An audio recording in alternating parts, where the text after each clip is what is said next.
vamos a poder hablar con Nadia Angelucci, periodista italiana, autora, realizadora, con trayectoria centrada en derechos humanos, memoria histórica, América Latina y cuestiones socioambientales, colaboradora de extensa trayectoria en muchos medios, Le Monde Diplomatique, Radio Popolare de Roma, Il Manifesto, El Expreso, y también alguna vez con La Diaria, precisamente, cubriendo lo que fue el juicio italiano sobre el Plan Cóndor y el proceso contra el represor Jorge Néstor Trócoli, finalmente condenado en Roma, donde precisamente Nadia vive. Está ahora de visita en Uruguay y por eso la podemos tener acá en el estudio y le agradecemos. ¿Cómo estás, Nadia? Bueno, muchas gracias por invitarme y bien, estoy muy bien. Cuando estoy en Uruguay siempre estoy bien. Y más con ese solcito. Sí, claro, ¿no, ese Nadia? es un lugar además maravilloso ese paisaje. Sí, como para conocer ese nuevo desafío de La Diaria, la Ahí radio. va. Justo llego más o menos con la inauguración de esa radio. Los felicito. Muchas gracias. Llegás para el estreno. Sí. Todavía estamos de estreno. Todavía estamos de estreno, es tercera semana que termina hoy precisamente, pero para nosotros seguimos de estreno. Es muy poquito, 3 semanas para una radio, claro. imagínate. Todavía tienen que como ajustar un poco, ¿no? El piso para dónde van, para cómo van a desenvolverse en eso, pero... Sí, pero nos divertimos muchísimo. Y Nadia, bueno, Brian hablaba un poco de eso, ¿no? Tenemos una gran cercanía cultural con Italia, pero su dinámica política es compleja y la figura de Giorgia Meloni cada tanto aparece con algunas señales que desde afuera, desde lejos, desde el otro lado del Atlántico, muchas veces no queda muy claro. Hace 4 años que está liderando el gobierno, pero desde el comienzo ella se movió hacia posiciones menos radicales de lo que se escuchaba en sus discursos. ¿Qué evaluación bien general, bien didáctica haces de esta gestión? Pero primero es que la política italiana es muy complicada, como creo todos los países, tienen dinámicas internas que dependen no solo de lo que se ve desde afuera, sino también de lo que pasa entre la gente y los ciudadanos. Giorgia Meloni efectivamente, sí, exactamente eso fue un poco su percurso, ¿no? O sea, una campaña electoral muy agresiva, bastante violenta, bastante conservadora, con ese discurso sobre Europa. Nosotros en Europa eso tenemos, una tensión muy fuerte entre los países y la identidad, no tanto la identidad nacional cuanto la soberanía nacional y todo lo que se cedió a Europa. Entonces el discurso de Giorgia Meloni estaba justamente en eso, porque evidentemente Europa te lleva una serie de normas que tienes que respetar, normas sobre todo conectada con lo que es el balance del Estado, entonces lo que son impuestos, lo que son, ¿no? Y la gente sufre un poco esa cosa. Y ella se puso directo en eso y empezó a darle a Europa muy fuerte, pero claramente cuando tuvo que administrar esa cosa se le fue un poco, porque en realidad tuvo que hacer un acercamiento mucho más tranquilo y realista. Claramente realista también porque, o sea, los grandes países de Europa, o sea, no la miraban con mucha amistad, entonces. Y trató de hacer una cosa muy interesante, que eso creo que fue al comienzo pero de su gobierno interesante en sentido internacional, lo de proponerse como una mediadora, porque ella tenía muy buenas relaciones con Orbán, por ejemplo, con todos los países donde la derecha había ganado. Sí, claro. Y entonces, bueno, lo que trató de hacer es como de, no sé si se utiliza acá esa palabra, acreditarse como mediadora. Sí. Eso funcionó. Al comienzo funcionó porque también von der Leyen en ese entonces, o sea, era una interlocutora como muy... Bien. Anduvo muy bien. Luego llegó Trump y eso un poco cambió las cosas, claramente. Ahora nos vamos a meter más específicamente en lo que tiene que ver con la relación entre Meloni y Trump y cómo fue también ese viraje, porque en las últimas semanas hubo algunas novedades en torno a eso, pero si te parece, antes, uno de los focos de la campaña y uno de los focos de lo discursivo era la cuestión migratoria y toda la política que en la Unión Europea tiene una forma de verlo, Italia particularmente otra, y cada uno de los países va teniendo también una discusión en torno a esto.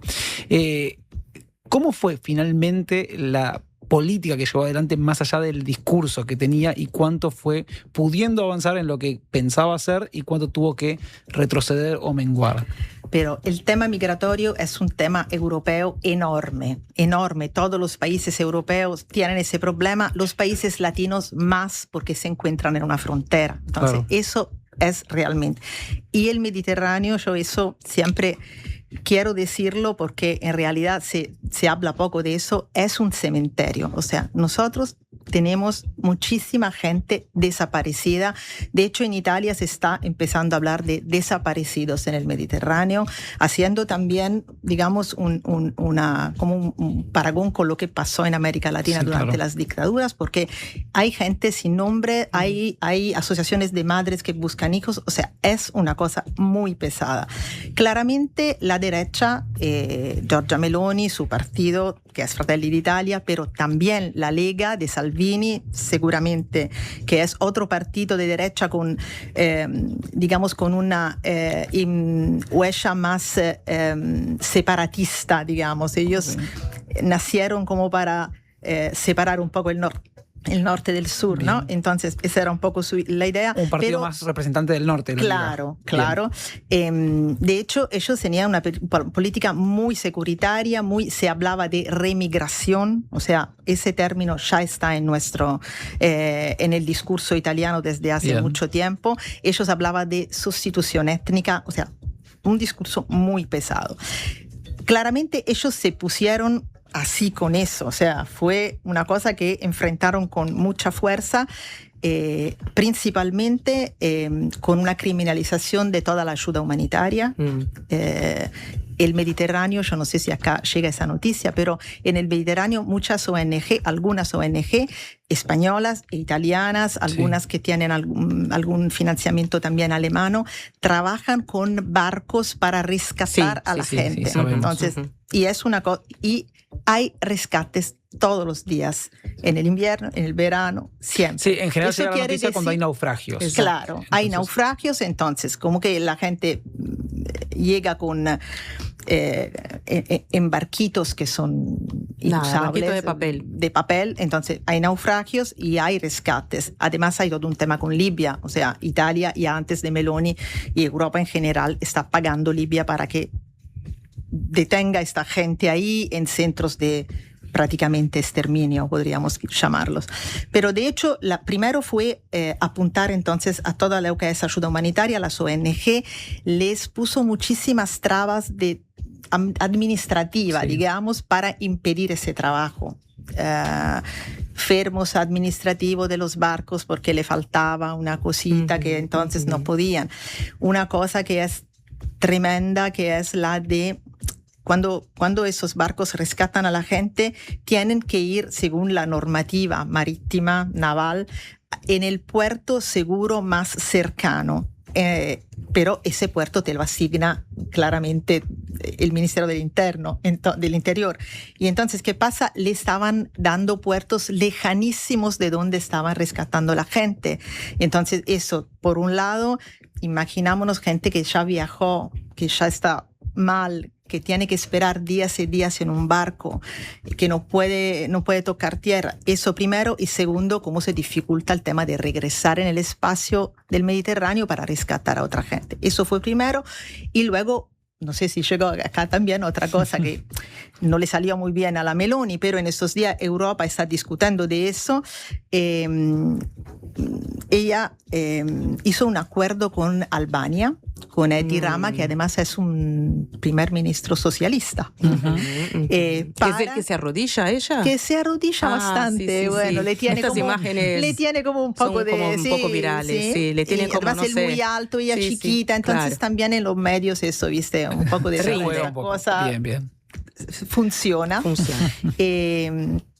Pero Albania prácticamente cedió parte de su soberanía nacional porque Italia pudo construir unos centros para la detención prácticamente de migrantes en Albania, con todo lo que eso conlleva. O sea, que la gente llega a Italia y de ahí tienes que cargarla en un barco y llevarla a Albania. Los deportaban hacia allí. Lo deportaban ahí y ahí obviamente la magistratura italiana trató de entender lo que estaba pasando, porque la gente que llega pide asilo, pide protección internacional, es gente que muy a menudo viaja de países donde los derechos humanos no son respetados, donde ellos tienen problemas para su seguridad, para su vida. Entonces, cuando llega a Europa, la primera cosa que hace es pide protección.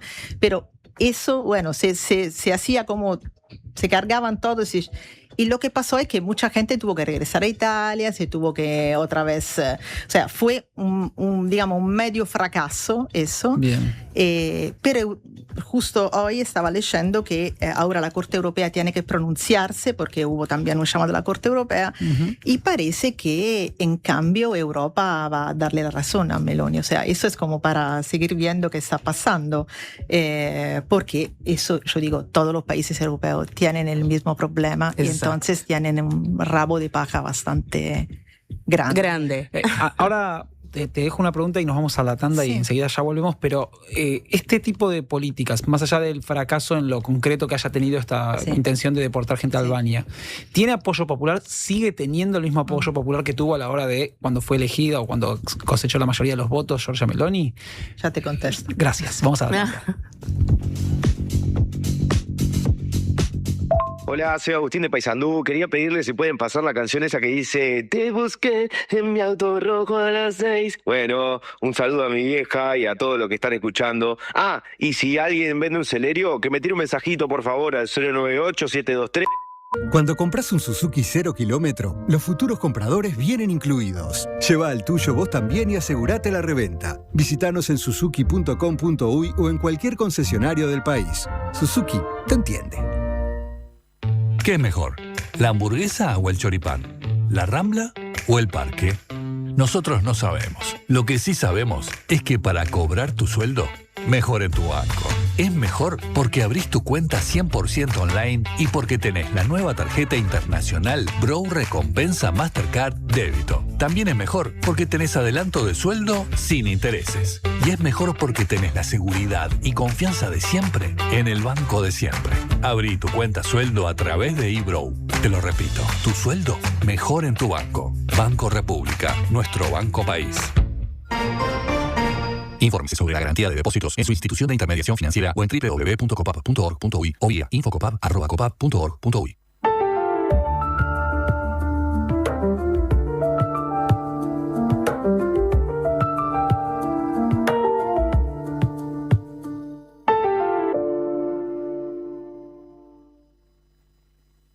¿Cómo es estudiar en la UPU? Es ser parte de la propuesta universitaria más innovadora y actualizada del país, que te impulsa a desarrollar tus talentos, construyendo el futuro de una comunidad, de muchas generaciones, de un país. Esta es nuestra universidad, la UCU, el futuro que está en vos y en nosotros. Todo marchaba lo más bien hasta que algo falló y terminé en STI. Fueron los 2 meses más difíciles de mi vida. Yo creo que nadie está preparado para pasar algo así, ¿no? Hablo por mí, pero también por mi familia. Fue muy duro, durísimo para todos. Me dijeron después, ¿viste? Imagínate que algo tan básico como respirar se convirtió en todo un desafío. Me entubaron, me conectaron a un montón de máquinas que ni idea para qué servían y... Yo lo único que quería era irme a casa. Mi nombre es Francisco y nací prematuro de 33 semanas. Para un prematuro, el momento más difícil de su vida es el primero. Este 26 de abril, por 3er año consecutivo, adelantamos el Día de la Madre en Divino para celebrar el Día de la Madre Prematuro. Una jornada solidaria en la que un porcentaje de tus compras ayudará a las familias y a los bebés prematuros de todo el país a través de la Fundación Álvarez Caldeiro Barcia. Súmate en nuestras casas Divino de todo el país y en divino.com.uy. Domingo 26 de abril, Día de la Madre Prematuro en Divino.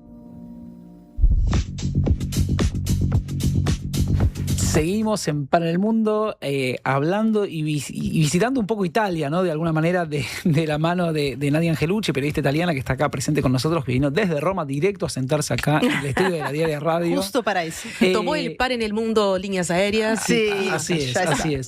Y le dejábamos una pregunta antes de la tanda que tiene que ver con que hablábamos de la cuestión migratoria en Italia, en toda Europa en general, las políticas que trata de llevar adelante Meloni, algunas pudo, algunas fracasó, y yo le preguntaba si sigue teniendo apoyo popular esa esa medida o ese tipo de medidas, y en todo caso, si sigue teniendo apoyo popular, Meloni también. Yo no sé si se tiene apoyo popular a reprimir la gente, a criminalizarla, pero lo que creo es que el tema de las migraciones, o sea, debe ser enfrentado, porque la gente siente mucha inseguridad. Entonces, todo lo que Meloni hizo, en cierta manera respondió, por lo menos así, sí, no en los hechos, pero en el discurso, a esa necesidad de la gente. Y la izquierda, en cambio, no responde a eso, tiene un discurso como muy chato sobre eso, defendiendo... Capaz que muy teórico. Muy teórico, y entonces la gente se siente muy desprotegida. Eso creo que es uno de los temas más importantes que la izquierda tiene que enfrentar, lo de las migraciones, porque efectivamente en Italia tenemos muchísima gente migrante y sobre todo no tenemos una buena acogida de esta gente. O sea, es gente que al final se queda en la calle y eso es horrible para ellos, para lo que pasan en la calle, para cómo están viviendo y también para la gente que vive ahí y que tiene que ver eso. A menudo muchos chicos terminan en la red del tráfico de droga, aunque sea un tráfico muy chiquito, de barrio, pero igualmente, o sea, es un tema. En Roma hemos tenido, por ejemplo, toda una cuestión acerca de un barrio de Roma que se llama Quarticciolo, que es un barrio periférico de Roma donde prácticamente esas redes de narcotráfico y micronarcotráfico han tomado el barrio y la gente ya te dice, bueno, esta calle ya no puedo pasar, en la otra tampoco.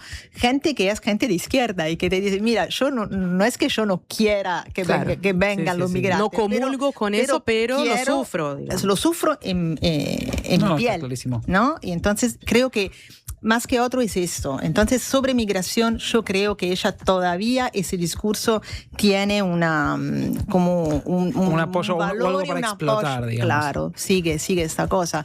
Y creo que la izquierda tiene que enfrentarlo.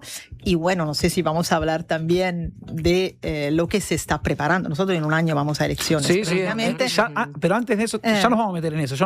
No te anticipes, hay que parar el mundo, porque para ver lo que viene hay que entender de dónde venimos también. Claro. Entonces ahí queremos entender un poco, porque Meloni, vos recién mencionabas que además de cuando empezó y llegó al poder, fungió como una especie de mediador o intentó ser una especie de mediación entre estas derechas y estos fenómenos y a la vez la Unión Europea y otro tipo de políticas. También apareció, vos dijiste, Donald Trump como figura muy importante en el mundo, y Meloni rápidamente se unió, se llevaban muy bien, tenían una especie de vínculo fraternal muy fuerte, y de repente la última semana o en las últimas semanas empezamos a ver un distanciamiento e incluso una disputa en torno a que Meloni defendió a León XIV, al Papa, cuando se peleó con Trump abiertamente a través de redes sociales por la situación en el conflicto bélico y demás. ¿Qué motivó el giro de Meloni en este distanciamiento con Trump, más allá de la disputa del Papa y Trump, que me parece que es secundario en este caso? Pero ¿qué motiva este distanciamiento? ¿Por qué se aleja Meloni de Trump? Pero Trump, en los últimos meses, Trump empezó a bajar muchísimo, y Meloni, si va del brazo de él, sigue bajando. Entonces, bajando en la popularidad, evidentemente, porque hizo una guerra, ¿sabes? Lo que está pasando. Y en Italia la gente no está muy conforme con eso. Pero es bueno entender eso, porque eso hace que Meloni accione, entonces. Claro, ella tiene que reaccionar porque era muy amiga, él seguía diciendo, antes era la que se ponía como una mediadora también con Trump y Unión Europea, y eso le iba muy bien con eso, pero a cierto punto Trump exageró evidentemente, y en la opinión pública eso empezó en Italia la gente no quiere la guerra, no le gusta lo que está pasando ahí en Medio Oriente. Además, la postura de Irán fue como mucho más sensada de la de Estados Unidos. Y de eso la gente se dice. O sea, la gente dice, yo no pensaba que Irán iba a ser tan sabio. Más de negociar con relación a Trump. O lo que observan es eso. Sí, y entonces Meloni tuvo que repensarlo un rato eso y decir, bueno, tal vez no es tan buena esa amistad. y además ella perdió un referéndum hace un mes y medio, un referéndum que ella había querido muchísimo, era en contra de los jueces. Sí, era una reforma judicial. Era una reforma judicial, sí, que bueno, se quiso hacer en el Parlamento sin escuchar a la oposición, entonces por eso se llegó a un referéndum, porque no había como una mayoría muy grande, la mayoría que se tenía que tener para no ir al referéndum. Se tuvo que ir a un plebiscito y lo perdió mal. Además lo perdió mal. No es que lo perdió así por unos puntos, lo perdió por 54-46, o sea, con 8 puntos de distanciamiento. Eso no fue bueno, y ella, bueno, a esa altura se dio cuenta que eso no funciona, lo otro no está funcionando, Bien. Trump así, yo tengo que retomar un poco. Y además la otra cosa que yo siempre digo es que en Italia el Papa vive allá. Es palabra santa, claro, precisamente. está ahí, es, o sea, es no se parte lo del... es parte de la política italiana, sí, Bien. de la sensibilidad. Y claro, nacional. aunque es otro estado, aunque podemos hablar de la laicidad del estado, de lo que queremos, pero el Papa vive en Italia y entonces nos bancamos todo y eso no, a la gente no, ella Es como un entendió límite. que eso no era demasiado. Ahí no toques. Ahí no. Bien, vos acá señalás algunas cuestiones estratégicas, decisiones estratégicas de Meloni. A mí hay una que no puedo terminar de entender de la última semana, que tiene que ver, primero hubo como un distanciamiento respecto de Israel y de Netanyahu específicamente, porque dijo voy a cortar con el acuerdo militar que teníamos mutuo con Israel. Pero después, cuando Pedro Sánchez de España y otros países intentaron frenar el acuerdo comercial de la Unión Europea con Israel, Italia rápidamente lo bloqueó. No fue el único país, pero lo bloqueó rápidamente junto con Alemania. Junto con Alemania. Que eso, bueno, que tiene una tradición histórica de reconocer y defender a Israel después de lo que Claro. pasó en la Segunda Guerra Mundial. Es que en Italia pasó más o menos la misma cosa. ¿Viene En por ahí segunda. también? Yo no creo, pero que venga por ahí. O sea, yo creo que viene por una... como una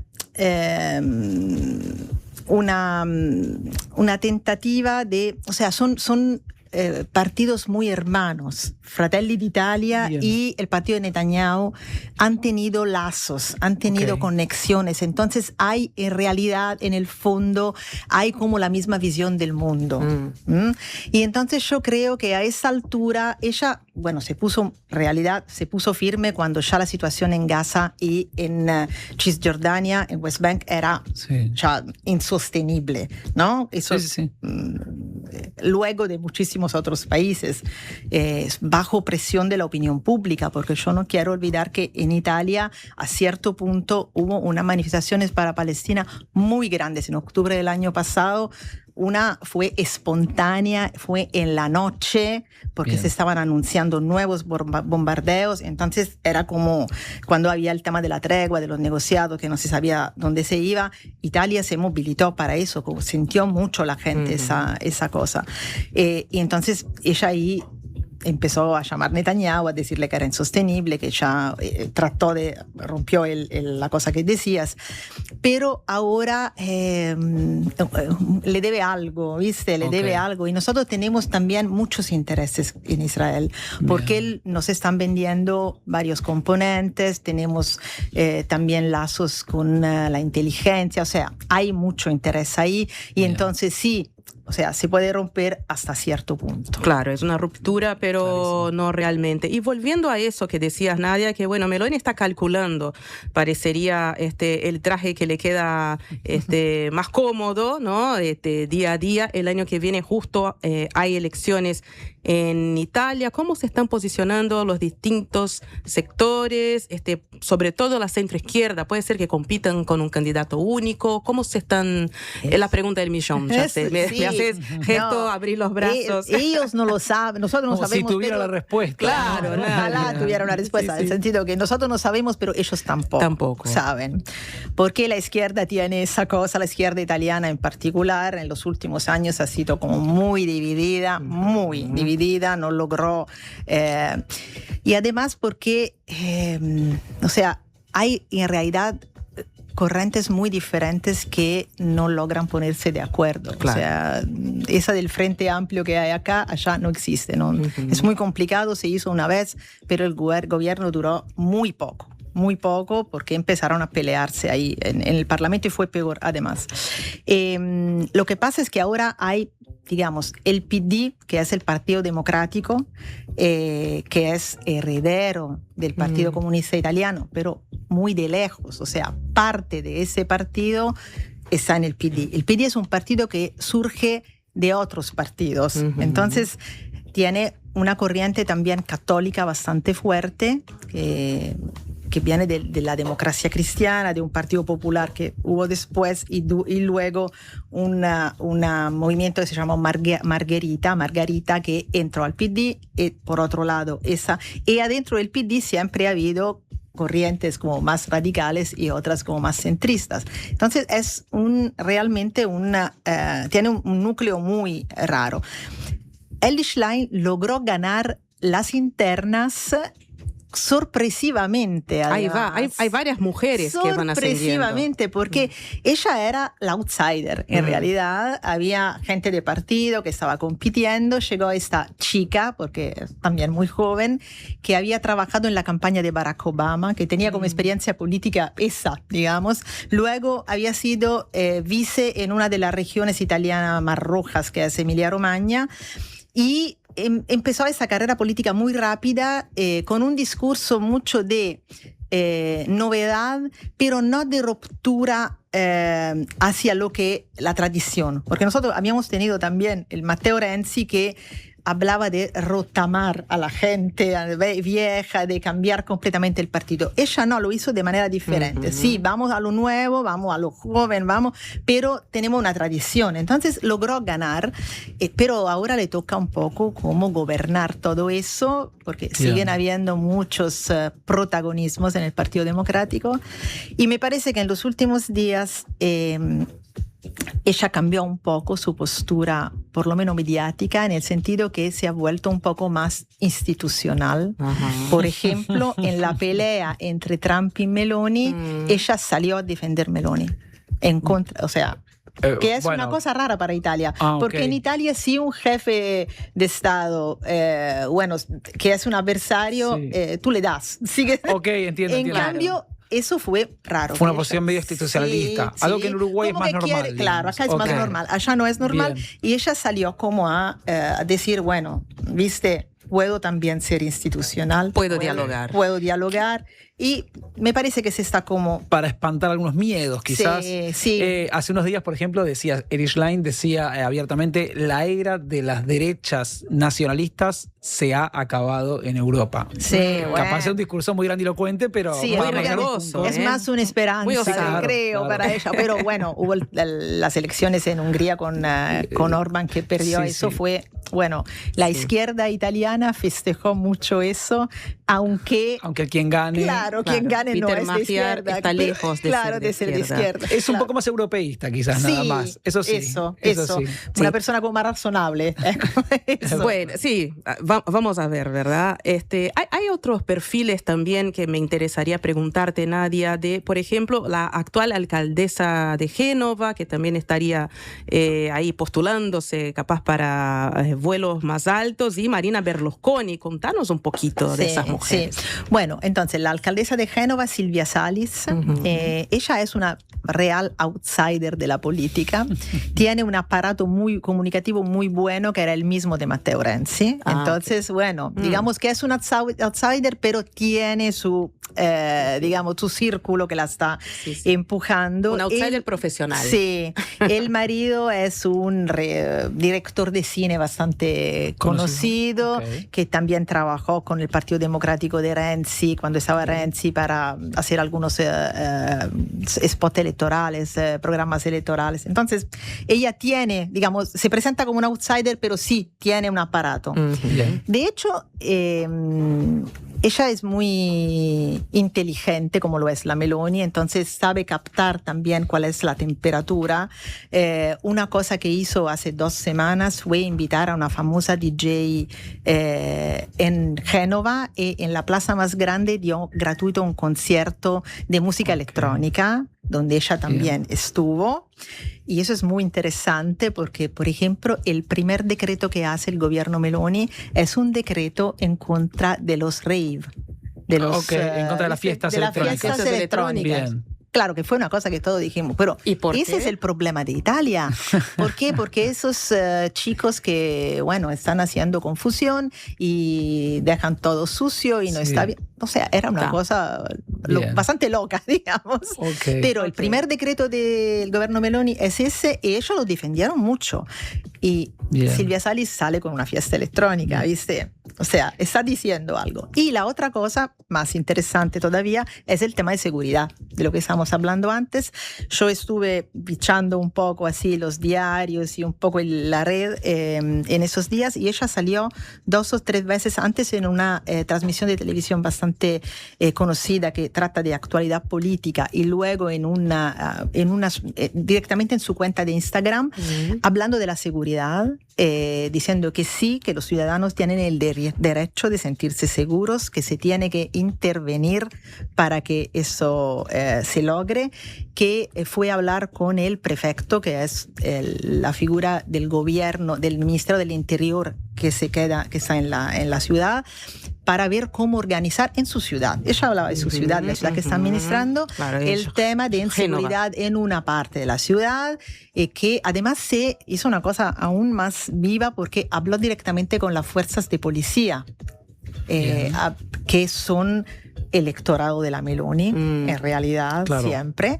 Y le dijo, yo sé que ustedes están sufriendo, vamos a ayudarlos, ustedes tienen que ocuparse de criminalidad, vamos a enviar con ustedes también gente que se ocupa de servicios sociales, porque ustedes no tienen que rescatar la gente que está mal, sino dedicarse al otro. O sea, hizo un discurso como muy claro. Y me parece que ella como que tiene una, ¿no? Hasta ahora, aunque ella sigue diciendo que no es candidata. Ella dice, si me lo piden voy a pensarlo, pero yo quiero ser alcaldesa de Génova. Bien, entonces tenemos a Erich Schlein del Partido Democrático, tenemos a la centroizquierdista Silvia Salis, ex lanzadora de martillo en las Olimpiadas. Sí, también. Ambas de 40 años. ¿Puede empezarse cierta unificación entre este tipo de partidos? Bueno, en realidad ella es alcaldesa por el Partido Democrático, entonces sería lo mismo. Habría que ver quién va. De hecho, Silvia Salis no quiere, ella dijo que no quiere internas. En cambio, el Schlein, junto con Giuseppe Conte, que es el líder del movimiento 5 Stelle, y también el otro partido un poco más grande, alrededor del 6%, que es Alianza Verde y Sinistra, Alianza Verdes y Izquierda. Ellos han hablado también de internas. Sobre todo es Giuseppe Conte que lanza siempre el tema de las internas. Claro. O sea, una interna entre todos estos partidos. Sí, entre los sectores de centro-izquierda para tener un candidato, porque la otra opción es que se haga una coalición, se vaya a elecciones sin un candidato, o sea, sin una cara, y luego el partido que saca más votos, el líder de ese partido va a ser el presidente del Consejo de los Ministros. O la última opción, que sería la más lavada de todas, es buscar lo que en Italia se dice un papa extranjero. O sea, ir a buscar una persona afuera de eso, de la coalición, que le guste a todos, pero casi siempre esos son técnicos al final. Y entonces vamos a lo mismo. O sea, a gente que luego como Draghi, como Monti, va a hacer leyes como muy...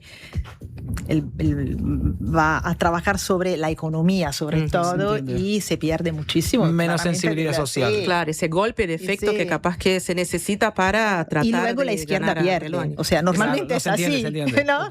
Luego... A partir de eso también después pierden el apoyo, la posibilidad. Y Marina Berlusconi. Eso te iba a decir, del otro lado del espectro político, porque dijimos centro-izquierda, aquí izquierda, verde y izquierda. Bueno, ¿qué pasa con Forza Italia? Bueno, el tema es que la Meloni se comió todo. El partido de la Meloni se comió todo el centro-derecha. O sea que eran 3 partidos, la Lega, que también llegó a ser un partido muy fuerte en Italia, y el partido que fue el partido de Silvio Berlusconi, que es Forza Italia, ¿se acuerdan?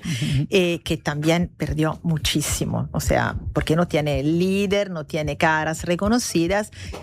pero Marina Berlusconi, que es la hija de Silvio, que ella está encargada de una parte de lo que él quedó de su imperio económico, que es la parte cultural. Ella es como de Mondadori, que es una casa una editorial de libros, sí, claro. El hermano, en cambio, está en la televisión. Ella cada tanto interviene, ¿no? Y ella tiene una postura como más liberal, en realidad, ¿no? Es, por ejemplo, sobre todo el tema de diversidad sexual, derechos civiles. El partido de Silvio Berlusconi sería más abierto de lo que es Fratelli d'Italia, seguramente. Claro. Y ella sale a recordarle a la gente que está en Parlamento que no, ¿no? Pero ella también dice que no se va a candidatar, que eso no está así. De hecho, los hijos de Berlusconi hicieron algunas cositas ahí. Por ejemplo, una de las cosas que a mí más me llamó la atención, llamaron a trabajar a una periodista italiana que tenía en la RAI un programa de actualidad política muy interesante, que era la hija de Berlinguer. Y Berlinguer es el gran nombre del Partido Comunista Italiano, es lo que trabajó para hacer lo que fue, que luego nunca se hizo, el compromiso histórico, o sea, trabajar en un centro izquierda, porque entendió que si no, el Partido Comunista siempre se quedaría excluido, y fue, bueno, es muy amado, o sea, la gente lo ama a él, pero ellos llamaron a la hija a trabajar en una televisión de Berlusconi. Ella ahora está trabajando en un canal de Berlusconi, no en la RAI. Entonces tienen como esos movimientos. Pero para mí, Marina Berlusconi es una de las figuras que debemos observar para entender qué va a pasar en ese lado. Además, ella salió también a decir que el secretario de Forza Italia de ahora es un inútil y prácticamente es el canciller italiano. Ella dijo, ya basta de viejos, ahora vamos a la... O sea, fue tremendo ese día también, y ese hombre no dijo nada. O sea, no contestó. Parecería más que están tanteando un poco por dónde ir, porque las elecciones son el año que viene. ¿Cuándo se quedan definidas estas candidaturas, estos movimientos? ¿Cuándo tenemos que mirar con atención todo? Además, se habló también de elecciones anticipadas. O sea, cuando la Meloni perdió el referéndum, claro, cuando perdió ese intento de reforma alguien empezó a decir vamos a elecciones, que era eso, bueno, pesado, porque muy salado, porque en realidad la izquierda no tiene nada armado. No tiene hoy en día armado como para poder nada armado. Okay. Yo, la cosa que las candidaturas se definen 60 días antes. Entonces, bueno, tenemos tiempo, digamos, para eso. Claro, todo lo que está entre ahora y esos 60 días es lo que en realidad te dice cuál es el movimiento, cómo la gente va a posicionarse. Entonces, tenemos un poco de tiempo. Yo no creo que vamos a tener elecciones anticipadas. O sea, a la izquierda seguramente no le conviene, y a la Meloni tampoco en ese momento, porque está bajando mucho porque en está las debilitada, encuestas. entonces podría ser un riesgo. Claro, podría ser un riesgo porque ella necesita como tratar de subir un poco. Bien, tenemos algunos temas más de que hablar contigo, pero vamos a ir a la última tanda, si te parece, dale, Denise, y si te parece, Nadia, y luego seguimos hablando un poco más de Italia y de qué pasa ahí. Ahí vamos. Protege y embellece tus maderas con protectores de maderas Farben. Tecnología de última generación al servicio de tu propósito. Con acción fungicida, protege de los rayos UV y es hidrorrepelente. Indicados para maderas en interiores y exteriores. Ideales para puertas, ventanas, portones, muebles de jardín y decks. Protectores de maderas Farben. Encontralos en tu pinturería o ferretería de confianza. La Mojigata presenta a Los Inadaptados con Relaciones, junto a invitadas e invitados de gran porte, que ojalá se porten a la altura de las circunstancias. Quedan ustedes descubrir quiénes son los inadaptados, quiénes son las relaciones y cuál es la Mojigata. Sala Adelarreta del Sodre, miércoles 22 de julio. Pórtense bien. Entradas en Ticantel, Montevideo Music Group. En Antel, el futuro lo hacemos junto a quienes impulsan el país. Por eso, acompañamos a las empresas con soluciones seguras en nuestro data center. Y también junto a quienes cuidan el planeta. Por eso, trabajamos en la recolección de residuos electrónicos. Porque el futuro se hace juntos. Antel, el futuro lo creamos juntos. Subí el volumen. Llegó la diaria Radio a la FM en el 97.9. Prevení problemas de audición. Evita usar auriculares a volumen alto por tiempo prolongado. Alterna con otros dispositivos. Prevení. Preasociate a la Española. 1920-1234 o preasociate.com. Todo empezó con una idea que Cecilia y Juan pensaron para su barrio. La presentaron al presupuesto participativo, la gente la votó y hoy la comunidad entera la disfruta. Ahora te toca a vos. Presenta tu propuesta hasta el 18 de mayo en montevideo.gov.uy o en los centros comunales. Con una idea podés cambiar tu barrio y la vida de mucha gente. Presupuesto Participativo 2026. Intendencia de Montevideo.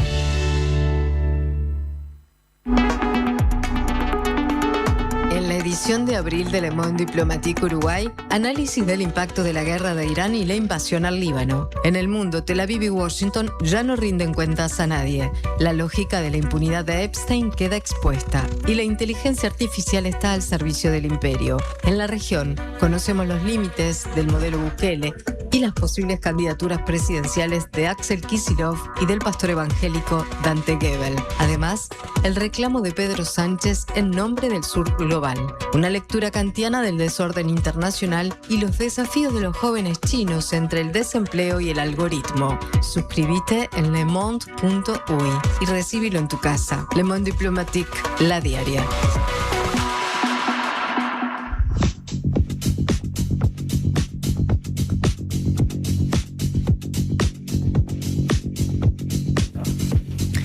Volvemos con Par en el Mundo y con Nadia Angeluti. Nadia, mañana 25 de abril, una fecha muy importante en Italia, se conmemora la caída de la ocupación nazi, el fin del régimen fascista. Acá fuera de cámaras estábamos hablando un poco sobre el uso que se hace de esa palabra. Bueno, en ese contexto político que nos venías hablando muy claramente, que a la cabeza está Meloni, a la cabeza del gobierno, ¿qué significado tiene ese día y cómo se mueve Meloni en medio de estas celebraciones de partidos y organizaciones que se dicen antifascistas? Yo te diría, bueno, es la fiesta de los italianos, es la fiesta de la liberación. En realidad ese es el nombre, la fiesta de la liberación, porque Bien. termina la guerra, termina el régimen, termina la dictadura, y de esa fecha directamente hay una conexión en Italia muy fuerte con lo que pasó después, o sea, la Constitución republicana. Nosotros, luego de la guerra, hemos cambiado todo. De monarquía pasamos a república, claro, y se escribió una nueva Constitución, que es una Constitución antifascista, o sea, lo tiene, no es que lo tenga escrito adentro, pero lo tiene los temas en cómo se armó la Constitución, que es una carta que está escrita con muchísimos equilibrios, es también como muy trabajosa como para llevar adelante la actividad política, pero porque quien la escribió pensó que nunca más debía haber una dictadura y entonces que se debía que articular mucho entre todos los poderes. Es una carta maravillosa, ¿no? Aunque, claro, con el tiempo necesita cambiamientos, pero bueno, el tema es que quien es heredero de una cultura fascista directamente, sobre todo del movimiento social italiano, que fue el partido que nació después de la guerra, o sea, en ese entonces... Claro, Meloni es ese personaje. Ella de ahí viene, no reconoce eso, o sea, no reconoce la Constitución, y eso es muy... te diría que tal vez los primeros años, hace 20 años, hace 25 años, 30 años, la fiesta de la liberación casi en Italia pasaba desapercibida, porque era algo sentado. ¿Viste? Ok, se daba por descontado que todos estábamos en contra del fascismo, claro, y festejamos y ahí. Que esa festejamos bien. Sí está bien. Tal vez la gente más de izquierda festejaba porque, sí, claro, tenía como un cariño a la resistencia, a los partisanos, a toda esa historia, y los otros estaban tranquilos. Lo que pasa es que desde que empezaron a tomar más poder todos los partidos de derecha, sí, y empezaron a cuestionar, el tema es que ellos cuestionan esa cosa, o sea que hablan... Sí, hablamos de los partisanos, hablamos de la resistencia, pero tenemos que conmemorar también las víctimas de la otra parte. Porque ellos la historia también... completa, este tipo de discursos. Bien. Una sorta de pacificación muy lavada, donde todos somos iguales, donde, bueno, la guerra sí es una cosa muy fea, pero ya terminó y ahora ya está. Y entonces eso hizo que en los últimos años esa fecha se vuelva en una fecha donde hay mucha confrontación, muy fuerte, una confrontación muy fuerte. Si tú piensas que el presidente del Senado, que en Italia es el segundo, o sea, si se muere el presidente de la República, él toma ese lugar, o sea, él asume. Entonces es una figura apical. Él dice que él conmemora, sí, yo conmemoro el 25 de abril, la resistencia de los partisanos, pero también yo conmemoro los republicanos, que eran lo que se pusieron con Mussolini del lado de los nazis, que hicieron masacres, que llevaron italianos a los campos de concentración. O sea, es una cosa enorme, es realmente insufrible, ¿no? Y entonces el 25 de abril cada año, desde hace 10, 15 años, estamos en esto. Y la misma Giorgia Meloni tiene muchísima dificultad a decir que ella es antifascista, porque podría decirlo, soy de derecha, soy de una derecha radical, pero no soy fascista. Ella no logra decirlo porque viene de esa historia, porque tiene muchísimos amigos y compañeros de partido y también gente que trabaja en la base, digamos, que no puede escuchar esto porque si no ella va a perder también esos votos. Exacto. O sea, es un tema fuerte, un tema muy sensible y ella nunca dijo eso. Ella dice que sí, ya no tenemos que hablar de fascismo porque eso ya pasó. Queda clarísimo. Nadia Angelucci nos acompañó para hablar un poco, hacer un panorama de lo que se viene en Italia el año que viene. Vamos a estar en contacto, Nadia, Tratamos de hacerlo. Para seguir entendiendo. Fermate il mondo, ¿cómo se dice para en el mundo? Fermate il mondo.